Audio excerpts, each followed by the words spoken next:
Hello everybody and welcome to First Drink Daily. We are inside a massage hut and how does that make you feel, Paul? You know, as long as we don't get on the table together, I think it's okay. Well, we can just end the show now because that's what we were going to do. So this is Captain's Log Day 4.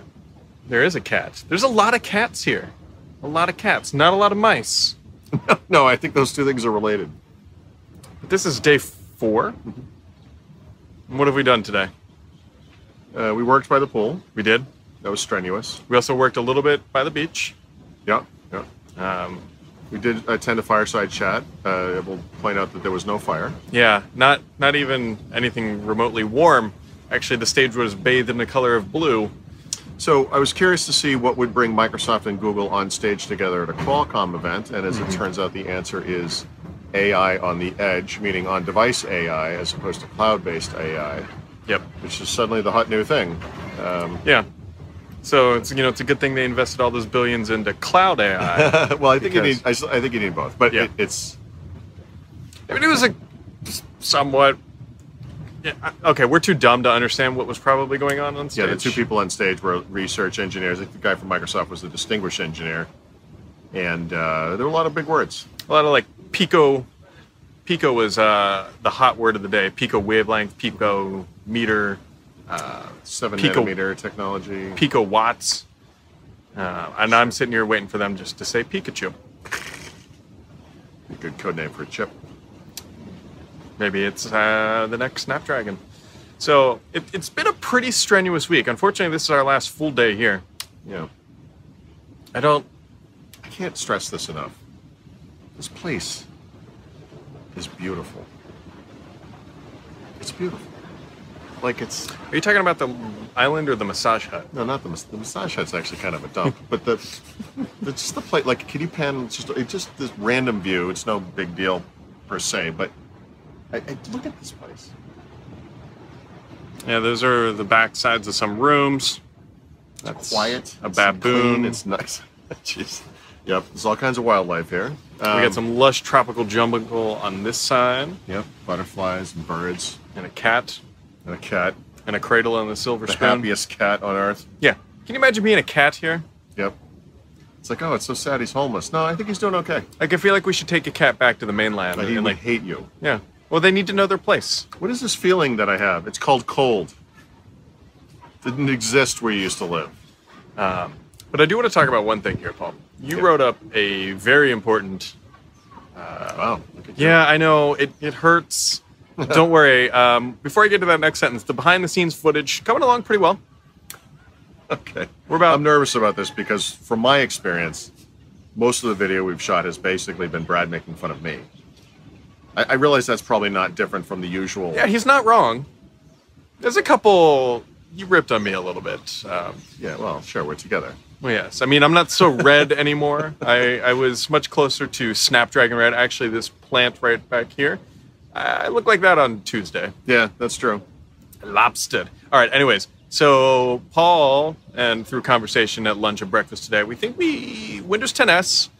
Found a way it might make sense. Lay it on us, Paul. Well, as it turns out, and I need to get this verified by Microsoft because I'm very confused by this, but Mary Jo was told this. She asked about it twice. Are you sure? x86 desktop apps will run on Windows 10s on ARM in using that emulation software that Microsoft built. The emulation software is built on the Windows and Windows technology that's been in Windows forever. It's what allows x86 apps to run on x64 versions of Windows. They modified it for ARM.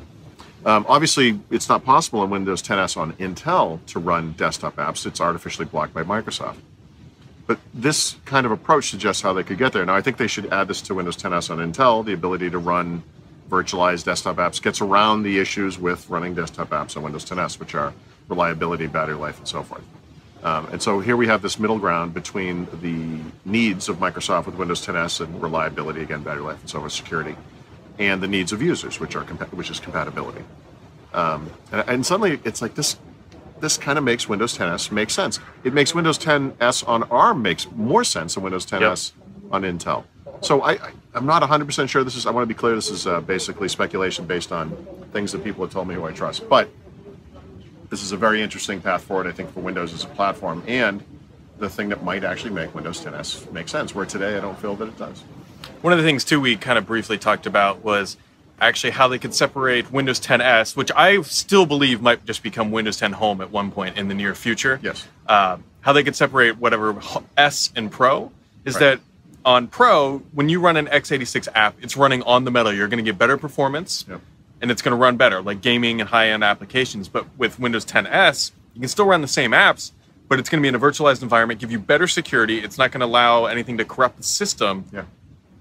but lower The performance. thing that's fascinating about this to me is that Windows 10s thing, where those apps are running in emulation or in virtualization or whatever it might be, some container, is the mainstream version of Windows. And if you're a pro, someone who needs Photoshop, video editing, or a gamer, Yep. you're actually running the kind of niche version of Windows, which is Pro. It's truly a pro version of the OS. Yeah. It's an interesting idea. And 5-6 months ago, if you had said, but Windows 10s, it's the mainstream version today. It's like, no, it's not. Yeah. But this is a way that where it can get there. The one thing, too, I've been struggling, and I'm starting to wrap my head around, is why anybody in the enterprise would why would they go buy the laptops that were announced this week? Right. This first gen might be a tough argument, but if they get to that model that you're talking about where they can run all the x86 applications in a virtualized environment that is more secure, we all know how intelligent the end user is in the office place. This could be improved security and actually another... And so again, I didn't write the smart article, but it kind of begs the point. Maybe the enterprise should adopt the same app model, or at least have the opportunity to do so that the IT could specify. Yeah. We want the apps to run in emulation or in virtualization, I should say, on Intel, because we want that added layer of security. Yep.